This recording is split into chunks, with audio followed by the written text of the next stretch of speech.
जय श्री कृष्ण मित्रों, फिर एक बार बहुत बहुत हार्दिक स्वागत है आप सभी का। आज हम राशिफल 2023 के बारे में चर्चा करेंगे। वार्षिक राशिफल 2023 में कर्क राशि की चर्चा करेंगे। ये वार्षिक राशिफल चंद्र राशि पर आधारित है, यानी मून साइन पर। जिनको अपनी राशि नहीं पता है वो लोग अपनी जन्म कुंडली में ये देख लें कि चंद्रमा उनकी किस राशि में है। जिस राशि में चंद्रमा है वही उनकी राशि है। जिनके पास जन्म कुंडली नहीं है वो अपने नाम के पहले अक्षर से अपनी नाम राशि जान सकते हैं और ये राशिफल अपनी नाम राशि से देख व सुन सकते हैं। वार्षिक राशिफल में हम मुख्यतः शनि, गुरु, राहु, केतु 4 ग्रहों के गोचर के आधार पर राशिफल की चर्चा करेंगे और सभी ग्रहों के गोचर के आधार पर हम मासिक राशिफल आपको प्रत्येक महीने देते हैं। अगर हमने यहाँ पर सभी ग्रहों के गोचर पर आधारित राशिफल की बात की तो प्रत्येक महीने के हिसाब से बहुत ही बड़ा वीडियो बनेगा। इसलिए यहाँ पर हम शनि, गुरु और राहु और केतु के गोचर के आधार पर आपको जीवन के प्रत्येक क्षेत्र में क्या परिणाम मिल सकते हैं 2023 में, इस पर चर्चा करेंगे। तो चलिए शुरू करते हैं। सबसे पहले शनि, गुरु, राहु और केतु का गोचर जान लेते हैं। तो जो गुरु का गोचर है वो 22 अप्रैल से मेष राशि में रहेंगे। इससे पहले उनका गोचर मीन राशि में रहेगा और शनि देव 17 जनवरी से कुंभ राशि में अपना गोचर प्रारंभ करेंगे। इससे पहले उनका गोचर मकर राशि में रहेगा और राहु का गोचर जो है 30 अक्टूबर से मीन राशि में होगा। इससे पहले वो मेष राशि में गोचर करेंगे और केतु 30 अक्टूबर से कन्या राशि में गोचर करेंगे। इससे पहले उनका गोचर तुला राशि में रहेगा। तो ये गोचर की स्थिति रहेगी ग्रहों की, गुरु, शनि, राहु और केतु की। चलिए शुरू करते हैं। कर्क राशि वालों को 2023 में धन के मामले में क्या परिणाम मिलेंगे, इस बारे में चर्चा करते हैं। अष्टम भाव में शनि देव का गोचर 17 जनवरी से कुंभ राशि में होगा। इससे पहले वो मकर राशि में रहेंगे। तो कर्क राशि वालों के अष्टम भाव में गोचर होगा तो शनि की ढैया भी कर्क राशि वालों पर रहेगी, जो कि 17 जनवरी से लेकर पूरे वर्ष रहेगी। तो यहाँ पर अगर आपकी जन्म कुंडली में शनि देव की स्थिति अच्छी नहीं है और आपकी दशा अंतर्दशा भी अच्छी नहीं है, तो गोचर भी अष्टम भाव में है, तो कुछ संघर्ष भरे परिणाम भी आपको देखने को मिल सकते हैं इस वर्ष में 17 जनवरी से और वर्ष के आखिर तक। लेकिन अगर आपकी जन्म कुंडली में शनि की पोजीशन अच्छी है, शनि योग कारक ग्रह हैं, शनि स्वराशि के हैं, उच्च के हैं और दशा भी अच्छी है, तो ये ढैया आपको अशुभ परिणाम देगी ऐसा नहीं है। तो आपको अच्छे परिणाम भी मिल सकते हैं या फिर कहें तो अशुभ परिणामों में कमी भी देखी जा सकती है। अष्टम भाव में शनिदेव का गोचर होगा तो यहाँ पर जो शनिदेव की दृष्टियाँ हैं वो दूसरे भाव पर भी रहेगी और 5वें भाव पर भी रहेगी और शनिदेव की तीसरी दृष्टि दशम भाव पर भी रहेगी। तो तीसरी दृष्टि दशम भाव पर, सप्तम दृष्टि दूसरे भाव पर और दशम दृष्टि 5वें भाव पर रहेगी और ये पूरे वर्ष रहेंगी 17 जनवरी से लेकर। और शनिदेव आपके सप्तम भाव के स्वामी हैं और अष्टम भाव के स्वामी भी हैं। तो धन के मामले में शनिदेव के गोचर के हिसाब से आपको कोई अचानक लाभ देखने को भी मिल सकते हैं, लेकिन अचानक कोई हानि से भी इनकार नहीं किया जा सकता, इस बात का भी ध्यान रखकर चलें।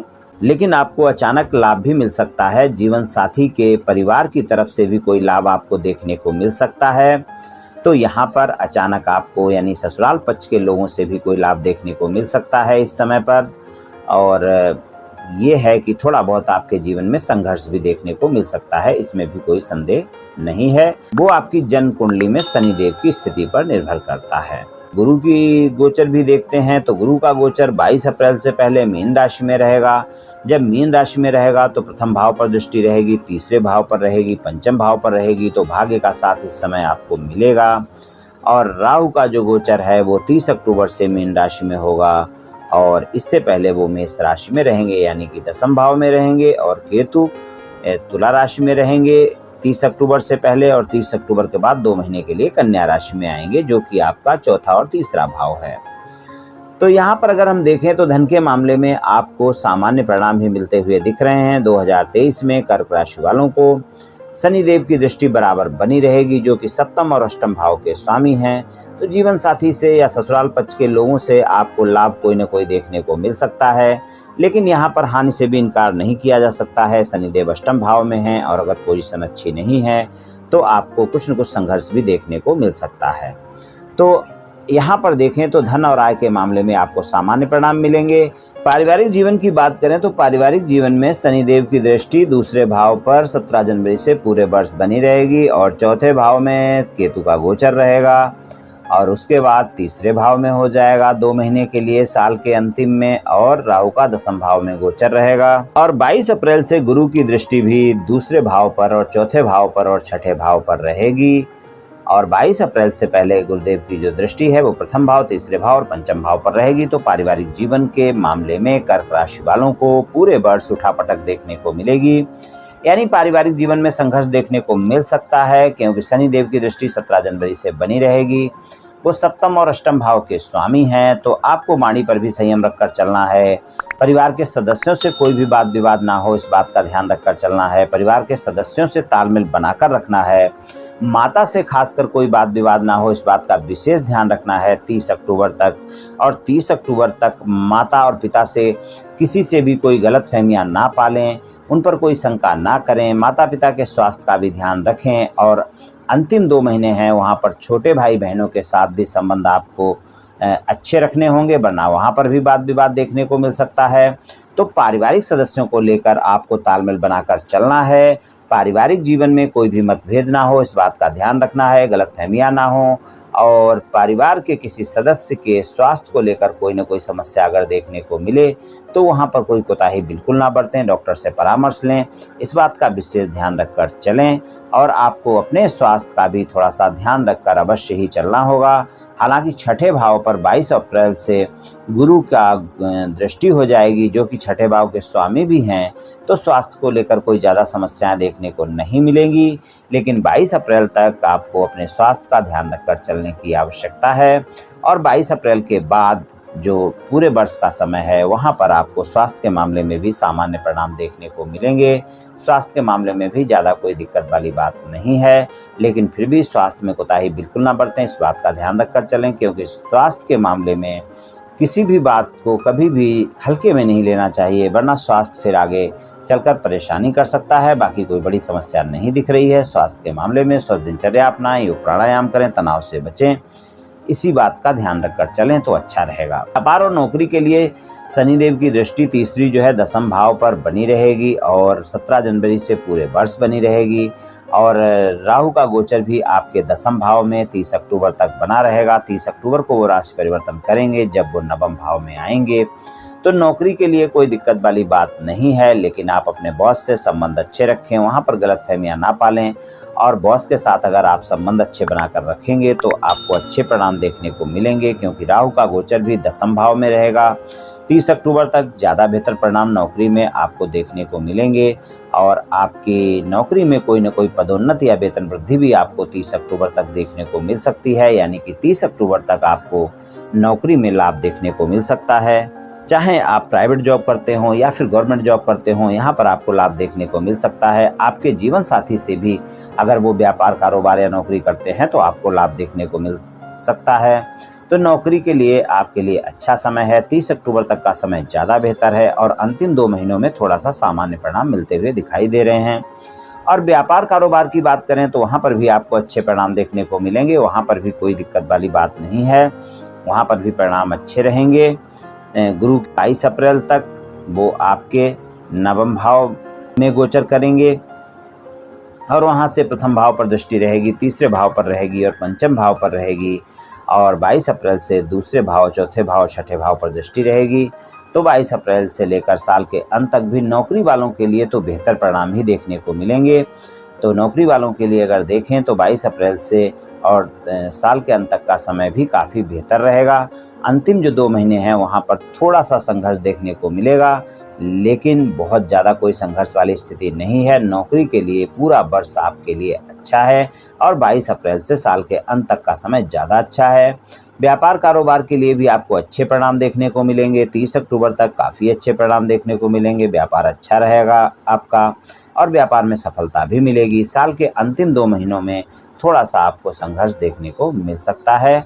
बाकी सारा समय आपके लिए व्यापार, कारोबार और नौकरी के लिए अच्छा ही रहने वाला है।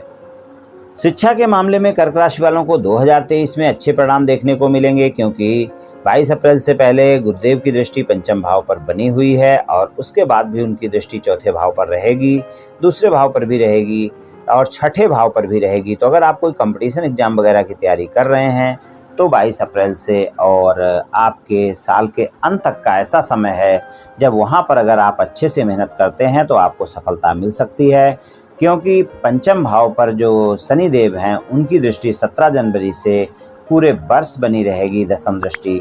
तो आप ध्यान रखें कि आपको कंपटीशन एग्जाम में काफ़ी अच्छी सफलता देखने को मिल सकती है, लेकिन अगर आप ज़्यादा मेहनत करेंगे परिणाम अच्छे तभी आपको मिल पाएंगे, क्योंकि शनिदेव की दृष्टि पंचम भाव पर भी है, जो कि अष्टम भाव के स्वामी भी हैं और अष्टम भाव में गोचर भी कर रहे हैं। तो आपको ज़्यादा मेहनत करनी होगी। हालांकि 22 अप्रैल से साल के अंत तक का समय आपका कंपटीशन एग्जाम के लिए ज़्यादा अच्छा समय है, वहाँ पर आपको सफलता अवश्य ही मिल सकती है अगर आपने अच्छे से तैयारी की है। और बाकी समय भी सारा आपके लिए शिक्षा के लिए अच्छा ही रहने वाला है और सामान्य परिणाम आपको शिक्षा में मिलते ही रहेंगे। अगर आप कोई सामान्य शिक्षा ग्रहण कर रहे हैं, कोई उच्च शिक्षा ग्रहण कर रहे हैं, कोई गूढ़ रहस्य अध्ययन कर रहे हैं, कोई रिसर्च आदि कर रहे हैं, तो वहाँ पर आपको अच्छे परिणाम मिलेंगे पूरे वर्ष। शिक्षा में कहीं से कहीं तक कोई दिक्कत नहीं है। वैवाहिक संबंधों की बात करें तो जीवन साथी के साथ संबंध अच्छे रहेंगे, लेकिन आपको ससुराल पक्ष के लोगों से वाद विवाद बिल्कुल नहीं करना है, इस बात का विशेष ध्यान रखकर चलना है। हालांकि आप अपनी वाणी पर अगर संयम रखेंगे तो ससुराल पक्ष के लोगों के साथ आपके इस वर्ष संबंध अच्छे रहेंगे और वहां से कोई न कोई लाभ भी देखने को मिल सकता है, लेकिन आपको वाणी पर संयम रखकर चलना होगा और अपने जीवन साथी के सामने या फिर ससुराल पक्ष के लोगों से कोई भी बातचीत करते वक्त शब्दों का सही चयन करना होगा, इस बात का विशेष ध्यान रखें। तो आपके वैवाहिक संबंध भी अच्छे रहेंगे और जीवन साथी के साथ संबंधों में मधुरता भी देखने को मिलेगी। अगर जीवन साथी के साथ कोई वाद विवाद चल रहा है तो वहाँ पर इस बात का ध्यान रखें कि आप अपने जीवन साथी के साथ धैर्य और संयम का परिचय दें और उन वाद विवाद को सुलझा लें, तो ये आपके लिए अच्छा रहेगा। प्रेम संबंध भी आपके अच्छे रहेंगे 2023 में, लेकिन पंचम भाव पर 17 जनवरी से पूरे वर्ष दृष्टि जो है शनिदेव की बनी रहेगी और 22 अप्रैल तक गुरुदेव की दृष्टि भी पंचम भाव पर बनी रहेगी। तो 22 अप्रैल तक प्रेम संबंधों में ज़्यादा अच्छे परिणाम देखने को मिलेंगे। अगर आप साथी की तलाश में हैं, किसी से मित्रवत संबंध है, प्रेम संबंधों में बदलना चाहते हैं, किसी से मित्रता का हाथ बढ़ाना चाहते हैं, तो वहाँ पर आपको इसमें सफलता मिल सकती है और इसके लिए 22 अप्रैल से पहले का समय ज़्यादा बेहतर है। 22 अप्रैल से गुरु का राशि परिवर्तन होगा तो गुरु की दृष्टि वहाँ से हट जाएगी और 22 अप्रैल तक शनि और गुरु दोनों की संयुक्त दृष्टि पंचम भाव पर बनी रहेगी। तो वहाँ पर आपको ज़्यादा बेहतर परिणाम प्रेम संबंधों में मिल सकते हैं। और 22 अप्रैल से 30 अक्टूबर तक का ऐसा समय होगा जब आपको प्रेम संबंधों में थोड़ा सा संयमित होकर चलने की ज़रूरत होगी।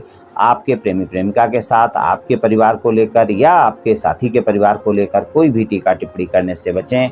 बीच में परिवार के सदस्यों को अगर लाएंगे तो आपके संबंध खराब हो सकते हैं। और नवंबर और दिसंबर के जो 2 महीने होंगे वहाँ पर भी आपको अच्छे परिणाम देखने को मिलेंगे, वहाँ पर भी आपके संबंध अच्छे रहेंगे। बाकी कुल मिलाकर अगर देखें तो कर्क राशि वालों का प्रेम संबंध में सामान्य परिणाम मिलेंगे, कोई दिक्कत वाली बात नहीं है। 22 अप्रैल से पहले आपके ज़्यादा बेहतर परिणाम देखने को मिलेंगे। वहाँ पर अगर आपके प्रेम संबंध बहुत पहले से चल रहे हैं तो आप लोग अपने प्रेम संबंधों को विवाह संबंधों में बदलने की फैसला भी ले सकते हैं और कुछ कर्क राशि वाले इन संबंधों को पक्का भी कर सकते हैं या फिर शादी भी कर सकते हैं। और अगर आप अपने घर वालों को मनाना चाहते हैं तो वहाँ पर भी आपके लिए ये समय अच्छा है, आप प्रयास कर सकते हैं, आपको सफलता मिल सकती है। तो प्रेम संबंधों में कुछ इस तरह के परिणाम मिल सकते हैं। चलिए उपाय की बात कर लेते हैं। उपाय की बात करें तो आपको मंगलवार वाले दिन हनुमान चालीसा का पाठ करना चाहिए और हनुमान मंदिर जाकर बूंदी का प्रसाद चढ़ाएं, गरीबों में बांटें, खुद भी ग्रहण करें, तो ये आपके लिए काफ़ी अच्छा रहेगा। और आप सोमवार को शिवलिंग पर जल अर्पित करें और कभी कभी सोमवार को ही दूध अर्पित करें। और जल अगर रोज़ाना अर्पित कर सकते हैं तो बहुत अच्छा है, वरना सोमवार को अवश्य करें। तो यहाँ पर भी आपको काफ़ी लाभ देखने को मिलेगा। तो ये दोनों उपाय आप कर लें मित्रों, निश्चित ही आपको लाभ मिलेगा। तो मित्रों, आज मैंने आपसे शनि, गुरु और राहु केतु के गोचर के आधार पर आपको वार्षिक राशिफल 2023 के बारे में कुछ सामान्य राशिफल की चर्चा की। ये राशिफल सामान्य राशिफल है, ये सभी जातकों पर पूर्ण रूप से प्रभावी होगा ऐसा संभव नहीं है, क्योंकि आपकी जन्म कुंडली में ग्रहों की स्थिति और आपकी वर्तमान दशा और अंतर्दशा और फिर ग्रहों के गोचर की स्थिति, इन सभी बातों पर बहुत कुछ निर्भर करता है। आप सभी स्वस्थ रहें, आयुष्मान रहें, धनवान रहें, ऐसी मेरी श्री कृष्ण भगवान से प्रार्थना है। जय श्री कृष्ण।